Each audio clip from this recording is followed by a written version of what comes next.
வணக்கம். இன்னைக்கு நாம ஒரு மிக முக்கியமான, ஆனா நம்மள பலரும் கவனிக்க தவற ஒரு விஷயத்த பத்தி அலச போறோம். எந்த காரணமும் இல்லாம திடீர்னு பயங்கர சோர்வா ஃபீல் பண்ணிருக்கீங்களா? கவனம் சிதறுதா? இதுக்கு பின்னாடி கண்ணுக்கு தெரியாத ஒரு நஞ்சு இருக்கு. அது எப்படி நம்ம எனர்ஜிய அமைதியா உறிஞ்சுது அப்படிங்கறத ஒரு சூப்பரான கதையோட இன்னைக்கு பார்க்க போறோம். கண்டிப்பா இந்த அலசல் உங்க சிந்தனைய மாத்தும். முதல்ல உங்ககிட்ட ஒரு கேள்வி. உங்க பர்சனல் லைஃப் ரொம்ப நல்லா போயிட்டு இருந்தாலும், எந்த ஒரு காரணமும் இல்லாம அடிக்கடி நீங்க ரொம்ப சோர்வாவோ, இல்ல ஏதோ ஒரு கவலையோடவோ ஃபீல் பண்றீங்களா? யோசிச்சு பாருங்க, நம்ம சாப்பிடுற சாப்பாட பத்தி எவ்ளோ அக்கறை எடுத்துக்கிறோம். ஆனா எந்த ஒரு ஃபில்டரும் இல்லாம டெய்லி நம்ம மனசுக்குள்ள திணிக்கிற தகவல்கள பத்தி என்னைக்காவது யோசிச்சிருக்கோமா? நம்மளோட இந்த இன்ஃபர்மேஷன் டயட் இல்லாம நம்ம நிம்மதியா எப்படி கெடுக்குதுன்னு நாம கண்டிப்பா தெரிஞ்சுக்கணும். ஓகே. இப்போ நோயுற்ற கிராமம் அப்படிங்கிற ஒரு மர்மமான கதைக்குள்ள போலாம். கொஞ்சம் கற்பனை பண்ணி பாருங்க. பசுமையான மலைகளுக்கு நடுவுல ஒரு அழகான செழிப்பான கிராமம். அங்க இருக்கிற மக்கள் எல்லாரும் பயங்கரமா உழைக்கக்கூடியவங்க. ஆனா திடீர்னு அந்த கிராமத்து மக்கள் ஒரு மர்மமான நோயால பாதிக்கப்படுறாங்க. சும்மா இல்லைங்க, ரொம்ப கடுமையான உடல் பாதிப்புகள். ஒரு சில மாசங்கள்லயே அவங்களால விவரிக்க முடியாத அளவுக்கு ஒரு ஆழமான சோர்வு. ஊர் முழுக்க ஏதோ ஒரு பெருஞ்சோகம், ஒரு பதற்றம் சூழ்ந்துக்குச்சு. அன்றாட வேலைகளை செய்யறதுக்கு கூட அவங்களுக்கு கொஞ்சம் கூட ஆர்வம் இல்ல. வயல்ல வேலை செய்யறது, ஏன் சிரிக்கிறத கூட நிறுத்திட்டாங்க. கொஞ்சம் யோசிச்சு பாருங்க, இன்னைக்கு நாம அனுபவிக்கிற இதே டிஜிட்டல் சோர்வு தான் அவங்களுக்கும் வந்திருக்கு. இங்க ஒரு நிமிஷம், ஒரு சுவாரஸ்யமான ஒப்பீட்டை நம்ம பார்க்கணும். வயல்ல நாள் முழுக்க கஷ்டப்பட்டு உழைக்கும்போது வர்ற சோர்வுக்கும், நம்ம மொபைல்ல மணிக்கணக்கா கோபத்தை தூண்டுற செய்திகளை படிக்கும்போதோ, இல்ல சோஷியல் மீடியால தேவையில்லாம விவாதம் பண்ணும்போது வர்ற சோர்வுக்கும் எவ்வளவு வித்தியாசம் இருக்கு பாத்தீங்களா? சோஷியல் மீடியாவை யூஸ் பண்ணும்போது நம்ம உடம்ப கொஞ்சம் கூட அசைக்கிறது இல்ல. ஆனா அதுக்கப்புறம் ஏன் அவ்ளோ கடுமையான உடல் சோர்வு வருது? ஏன்னா நம்மளுக்கே தெரியாம அந்த நெகட்டிவான எனர்ஜியை நம்ம முழுசா உறிஞ்சிட்டு இருக்கோம். மக்கள் இப்படி மர்மமான முறையில சோர்வடையறத பார்த்து அந்த ஊர் மருத்துவர்கள் ரொம்பவே குழம்பி போயிட்டாங்க. அவங்களுக்கு தெரிஞ்ச பாரம்பரிய வைத்தியம் எல்லாத்தையும் ட்ரை பண்ணி பார்த்தாங்க. நல்லா ரெஸ்ட் எடுங்க, சத்தான காய்கறிகளை சாப்பிடுங்க, சூடான மூலிகை டீ குடிங்க அப்படின்னு எல்லாம் சொல்லி கொடுத்தாங்க. ஆனா ஆச்சரியப்படும் விதமா இதுல எதுவுமே வேலை செய்யல. ஒவ்வொரு நாளும் அந்த மர்ம நோய் மக்களை தாக்கிக்கிட்டே தான் இருந்துச்சு. இதுல ரொம்ப இன்ட்ரெஸ்டிங்கான விஷயம் என்னன்னா, இந்த மருத்துவர்களோட தோல்வி அப்படியே நம்ம வாழ்க்கையில நாம பண்ற ஒரு பெரிய தப்ப பிரதிபலிக்குது. நாமளும் அப்படித்தானே பண்றோம். ஸ்ட்ரெஸ்ஸா இருக்கும்போது அதுக்கு என்ன உண்மையான காரணம்னு யோசிக்காம தூங்குனா எல்லாம் சரியாயிடும்னு நினைக்கிறோம்.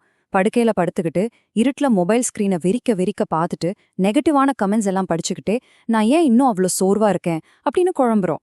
கையில ஒளிர்ற ஸ்கிரீனை வச்சுக்கிட்டு சும்மா மேலோட்டமா ட்ரீட்மெண்ட் பண்றது எவ்வளோ முட்டாள்தனமானது அப்படிங்கறது இது நமக்கு உணர்த்துது. அடுத்ததா நச்சின் மூலம் கண்டறிதல், அதாவது அந்த பிரச்சனைக்கான உண்மையான ஆரம்ப புள்ளி என்னன்னு தேடி போவோம். இப்படிப்பட்ட ஒரு சூழ்நிலையில தான் அந்த கிராமத்துக்கு ரொம்ப அறிவாளியான ஒரு பயணி வர்றாரு. அவரு வெறும் அறிகுறிகளுக்கு மற்றும் ட்ரீட்மெண்ட் கொடுக்க விரும்பல. மக்கள் குடிக்கிற தண்ணி அவரு ரொம்ப உற்று கவனிச்சாரு. பாக்குறதுக்கு அந்த தண்ணி ரொம்ப தெளிவாவும் சுத்தமாவும் தான் இருந்துச்சு. அதனால அதுதான் நோய்க்கு காரணம்னு யாருமே சந்தேகப்படல.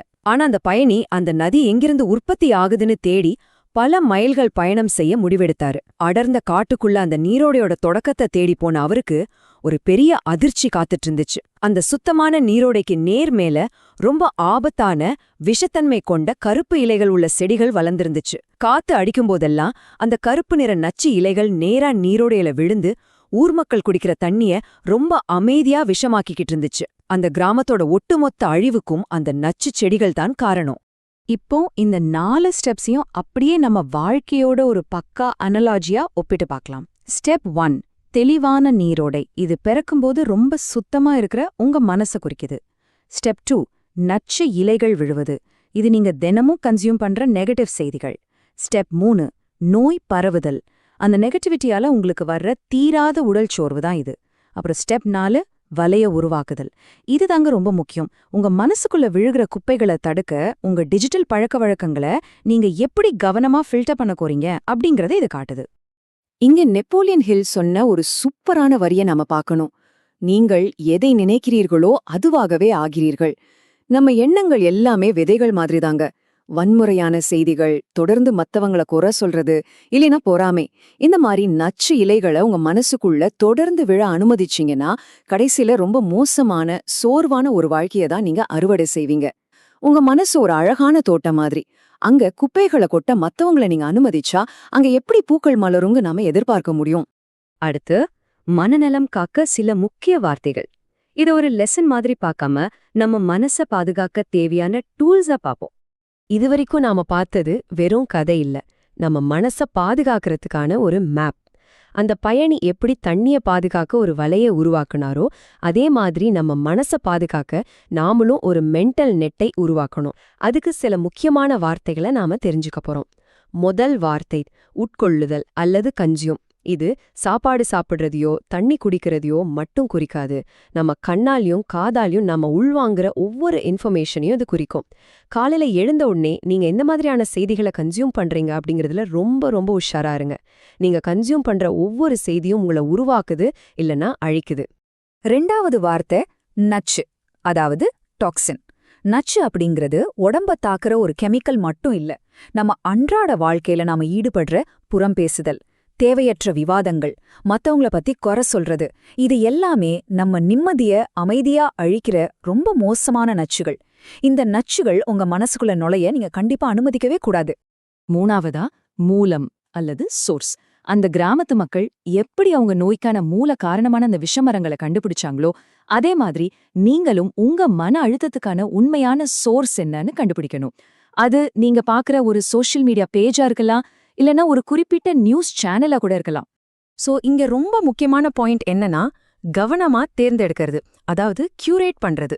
ஒரு எக்ஸிபிஷன்ல எப்படி பெஸ்டான ஆர்ட் ஒர்க்கை மட்டும் செலக்ட் பண்ணி வைப்பாங்களோ, அதே மாதிரி உங்க வாழ்க்கைக்குள்ள நீங்க எதை அனுமதிக்கிறீங்க அப்படிங்கறத நீங்க ரொம்ப கவனமா தேர்ந்தெடுக்கணும். உங்க சோஷியல் மீடியா ஃபீட ஒரு நல்ல தோட்டக்கார மாதிரி நீங்க கியூரேட் பண்ணணும். உங்க மென்டல் ஹெல்த்தை பாதுகாக்க பாசிட்டிவான விஷயங்களை மட்டும்தான் உள்ள வர நீங்க அலோ பண்ணணும். கடைசியா மனதே காப்போம். இன்னிக்கே உங்க மைண்ட பாதுகாக்கிற வேலையை தொடங்குங்க. அந்த பயணி காட்டின வழியில இந்த டிஜிட்டல் உலகத்துல நம்ம மனசோட தூய்மையை எப்படி காப்பாத்துறது? அதுக்கு சில புதிய பழக்கங்களை நாம கொண்டு வரணும். ஸ்டெப்பா ஒரு 3 நாள் டிஜிட்டல் ஃபில்டர் ஸ்ட்ராட்டஜியை ட்ரை பண்ணி பாருங்க. அடுத்த 3 நாளைக்கு ஃபோன்ல தேவையற்ற நோட்டிஃபிகேஷன்ஸ் எல்லாத்தையும் ஆஃப் பண்ணிடுங்க. சோஷியல் மீடியால நெகட்டிவ் நியூஸ் பார்க்கறத கட் பண்ணுங்க. பர்சனலா சொல்லணும்னா இந்த விஷயம் என் லைஃப்ல ஒரு பெரிய சேஞ்சை கொண்டு வந்துச்சு. நான் காலையில எழுந்ததும் மொபைல் எடுக்கிறத நிறுத்திட்டு ஒரு புக் படிக்க ஆரம்பிச்சேன். சீரியஸா சொல்றேன், என் சோர்வு அப்படியே மாயமா மறைஞ்சிடுச்சு. நீங்களும் இது ஒரு மென்டல் டயட் டீடாக்ஸா ட்ரை பண்ணி பாருங்க. இது உங்க டிஜிட்டல் லைஃபை உடனே க்ளீன் பண்ணிடும். ஃபைனலா உங்களுக்காக ஒரு ஆழமான கேள்வி. இன்னைக்கு உங்க மனசுங்கிற நதியில என்னென்ன நச்சு இலைகள் விழுந்துகிட்டு இருக்கு? ஒவ்வொரு நாளும் காலையில முழிச்சதும் உங்க மைண்டுக்குள்ள நீங்க எதை அலோ பண்றீங்கன்னு ஒரு நிமிஷம் யோசிச்சு பாருங்க. ஒவ்வொரு செயலும் ஒரு எண்ணத்துல இருந்து தான் ஆரம்பிக்குது. அந்த எண்ணங்கள் வார்த்தைகளாகி பழக்கங்களாகி உங்க ஃபியூச்சரையே தீர்மானிக்குது. அதனால உங்க மனச ஒரு கோட்டை மாதிரி ரொம்ப ஸ்ட்ராங்கா பாதுகாத்துக்கோங்க.